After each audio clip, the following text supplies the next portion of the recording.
ABISOLA ni mo bá relé. Esie nílé bàbá rẹ̀.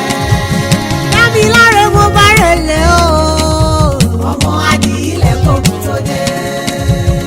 Olúwa ti ń bẹ tí ẹ̀mí rẹ̀ wà. Ti ṣọdún èyí ó ṣàmọ́dún. Olúwa ti gbọ́pẹ́ rẹ̀. Ó ti gbàyìn tí ó mú wá. Ọlọ́run mímọ́ gbọ́pẹ́ rẹ̀ o. Ó ti gbàyìn tí ó mú wá. Ọba tó ń dá ọ sí láti gbà èwe. Kò ní fi ọ́ sílẹ̀ títí lọ́jọ́ ògo. ABISOLA ni mo bá relé. Esie nílé bàbá rẹ̀. Damilare mo bá relé o. Ọmọ adìyílẹ̀ kókun tó dé. Olúwa ti ń bẹ tí ẹ̀mí rẹ̀ wà. Ti ṣọdún èyí ó ṣàmọ́dún.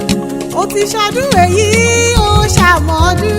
Ó ti ṣọdún èyí ó ṣàmọ́dún. Ọmọ AYORINDE ó pẹ́ láyé. Ó ti ṣọdún èyí ó ṣàmọ́dún. Nínú ìlera pípé àlàáfíà Olúwa. Ó ti ṣọdún èyí ó ṣàmọ́dún. Òkè òkè lẹ́mú rú sí onírèlẹ̀ láyé. Ó ti ṣọdún èyí ó ṣàmọ́dún. Adé orí ìdè Bọ́lá wá ṣọ̀pọ̀lọpọ̀. Ó ti ṣọdún èyí ó ṣàmọ́dún. Olóríire tó lò nímọ̀ dágọ́jọ́gọ́jọ́ tó rọ́dún ẹ̀ lóde. Mr. ABISOLA OLUWADAMILARE AYORINDE. Òní 20 oṣù kẹfà ọdún 2026. Ìlọ́pẹ́ ọdún 24 géré tó délé ayé. Ó ti ṣọdún èyí náà ó ṣọ̀pọ̀lọpọ̀ tówó tọ́ ọmọ. Tàìkú ti ṣe baálẹ̀ ọ̀rọ̀. Ẹ̀gbọ́n rẹ̀ Mr. Blessing Abọ́ládé AYORINDE. Òun ló rán mi wá bí o. Tó ní kí n wá mọ̀ kí ọ ní gbèjègbèjọ. Ọmọ Mr. Isaac Bọ̀dé AYORINDE. Ó yá gbéra nílẹ̀ káwájọdé sí ìyá ní ìpínlẹ̀ Kwara níbi tí ṣe lé bàbá rẹ̀.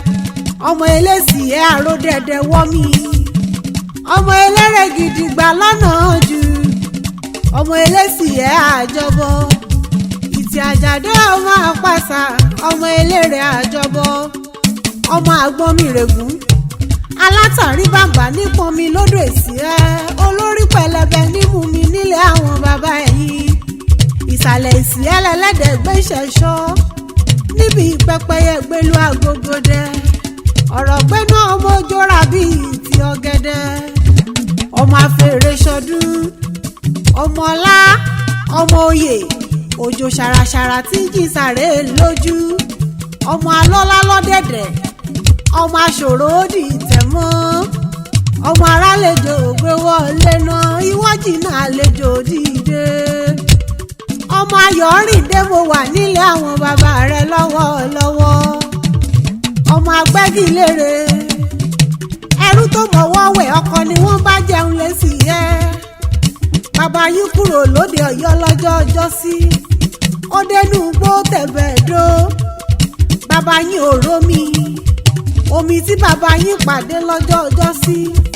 Omi ọ̀hún béèyàn ò bẹ̀rẹ̀ kò lè bù ú. Béèyàn olóṣò ńkọ́ bébí kò lè bù ú. Omi ọ̀hún ni bàbá yín ń pè lóṣòóló. Omi ìkejì tí bàbá àgbọnmìrègún rí. Omi ọ̀hún dúdú bí aró. Àmọ́ bí ìran bàbá yín bá bù ú. Omi ọ̀hún á sì funfun bí yìnyín ọ̀run. Omi ọ̀hún ni bàbá yín ń pè lómi èédú. Àbọ̀ ọmọ pé ibi bàbá yín ti rẹ́sì tó rẹ́jì sílẹ̀ ni wọ́n ń pè lẹ́sì ẹ́. ABISOLA mọ̀ ń gbọ́ bí mo ti ń wí o. Ọba mọ̀ ń gbọ́ bí mo ti ń kó kì í ilé àwọn bàbá rẹ̀. Ọmọ arógun màsà. Ọmọ adìlẹ̀ ẹ̀dógún. Ọmọ abáwọn rò mọ̀ jẹ̀bi. Èmi ò rí èèyàn tí ó rojọ́ fúnra rẹ̀ tí ó jẹ̀bi. Ọmọ àtàn náà kú périn. Èrèkúnlẹ̀ nílé yín kò rẹ́lẹ́jọ́. Gbogbo ẹlẹ́jọ́ tí gbégi lọ. Ọmọ òjò wẹliwẹli ni wọ́n kò kí ìtẹ̀yìn. ABISOLA o. Ọmọ mi Mrs Caroline Abọ́sẹ̀dé Ayọ̀rìndé Abẹ́òkúta ní ìpínlẹ̀ Ògùn níṣẹ́lẹ̀ ọlọ́kọ̀ tó wà ọ́ wáyé Ẹ̀gbá mọ̀lí ṣàbí ọmọ gbogbo àkàlà Ẹ̀gbá mo ṣẹ́yìn orò kí n tó ṣẹ́tẹ̀ eégún mọ́lú Ẹ̀gbá lọ́làjú ti ṣẹ̀ wá kò sọ́mọ Ẹ̀gbá tí ò máa yé jẹ àwọn gbọ́n kọ́mọ rẹ̀ sábẹ́ ewé o bàbá tẹ̀yìn gbọ́n wọ́n kọ́mọ tí wọ́n sábẹ́ Olúmọ ṣebí torí ogun ni Ẹ̀gbá méjì wọn kì í jara wọn níyàn bí kan bá ń pẹ́ báyìí sí ìkejì a sì mọ̀ pé bá a wà Olúgbọ́njọ́ bí ọmọ ẹsẹ̀ ti mú mi kíkan kò sọ́mọ Ẹ̀gbá alágẹ̀ o tí ò mọ̀gé ṣe adé orí Mrs Débọ́lá Ayọ̀rìndé o olóríire tó lò ní àná wọn ní Ìwó ní ìpínlẹ̀ Ọ̀ṣun